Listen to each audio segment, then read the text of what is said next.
ketika diajak belajar sesuatu, pasti semua sepakat. Nah, ternyata dengan berbisnis memang capek Bapak Ibu, karena memang saya dari kecil juga sudah berbisnis. Jadi memang bagi saya itu kalau nggak berbisnis itu demam gitu. Demam sayanya. Walaupun bukan orientasinya uang. Berbisnis itu kan tidak semuanya berorientasikan uang. Ya kan Bu ya? Ada juga kepuasan intelektual. Tadi kayak seperti Laina, dia I'm not into business so much, but I like arts katanya. Dia suka arts, kesenian. Maka dari itu dia dengan membuat sesuatu itu dia happy. Itu bajunya Laina, you sew yourself, ya baju. Itu dijahit sendiri baju batiknya. Ibunya sampai hari ini benangnya kalau siapa yang punya pengalaman yang sama ya, ketika jahit benangnya ngumpul. Nggak ada yang pengalaman sama. Ketika jahit tuh benangnya ngumpul, itulah saya. Tapi anak saya dari usia 10 tahun dia sudah bisa menjahit dan bisa jualan. Ketika ngejual itu ya sesuatu bagi dia step ahead. Jadi sesuatu yang orang menghargai dia, bahkan mau membayarnya. Di Inggris apalagi Bapak Ibu sekalian, semua yang namanya handmade itu berani mereka bayar gitu. Nah itulah di negara-negara maju memang dengan arts atau kesenian ya yang kita buat, mereka juga sangat-sangat menghargai. Itu Bapak Ibu, ini adalah kisah di mana kita ingin dong Bapak Ibu sekarang anak-anak kita, cucu-cucu kita ajak mereka berbisnis. Karena trennya saat ini. Dulu saya tadi disebutkan rektor satu kampus. 10 tahun yang lalu ketika saya tanya mahasiswa mau belajar mau karirnya di mana? Semuanya pengen kerja di bank. Terutama bank syariah, karena kami di Institut Agama Islam. Jadi memang mengajarkan ekonomi syariah. 80% kerja di bank syariah. Hari ini Bapak Ibu sekalian, ketika ditanya mau kerja di mana? Enggak lagi ke bank. Maunya berbisnis. Nah sekarang saya lihat mereka bagaimana anak-anak kita berbisnis, di usia anak-anak muda kita berbisnis. Ternyata mereka ini generasi sebagian nih Bapak Ibu ya, disebut dengan generasi stroberi. Bapak Ibu paham? Generasi stroberi, anak-anak kita ini generasi stroberi sebagian. Kalau kita nggak latih dia dari kecil, generasi stroberi itu cepat ngambek, cepat emosian, terus cepat pindah dari satu bisnis ke bisnis lain, dari satu kerja ke kerjaan yang lain. Ini sebagian dari anak-anak kita namanya generasi stroberi. Saya saya mendirikan Asosiasi Fintech Syariah Indonesia. Isinya anak-anak muda dari usia 20, 30, 35. Muda banget. Pinter banget. Teknologinya canggih banget. Tapi ampun dah, suka ngambek-ngambekan. Suka tersinggung-tersinggungan. Nah ini Bapak Ibu, karena mereka tidak dilatih berbisnis sejak kecil. Toughness-nya itu kurang.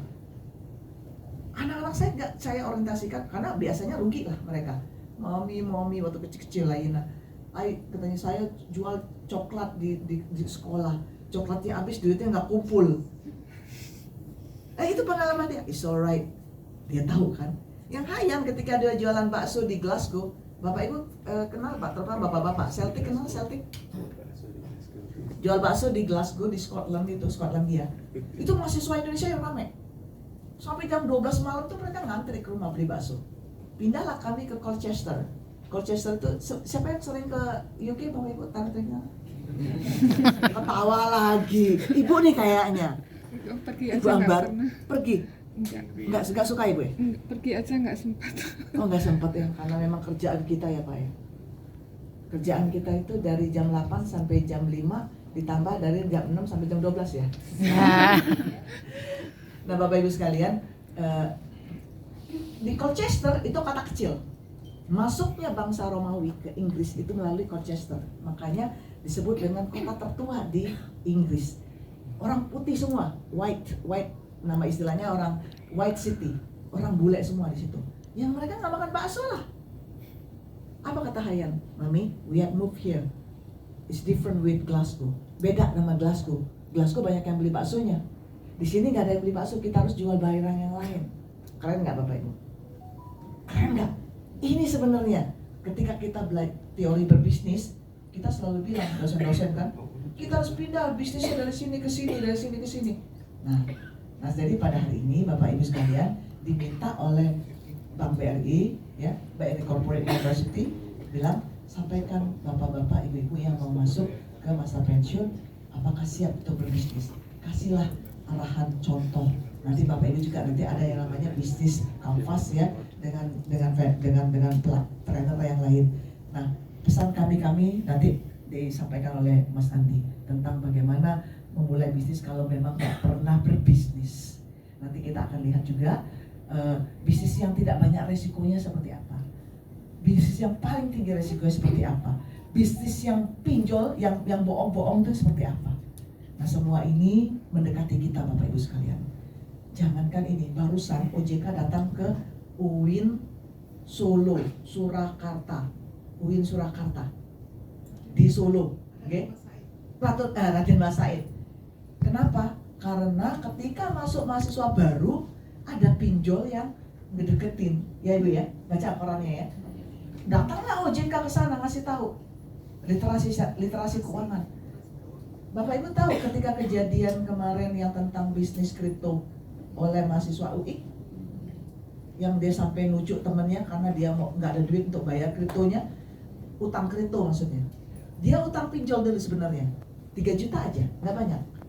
Kesenangan masuk ke kripto karena tahu nanti ini bisa lebih mahal kan, lebih banyak kan returnnya. Nggak bisa nutupin yang di sini Pak. Ini kalah.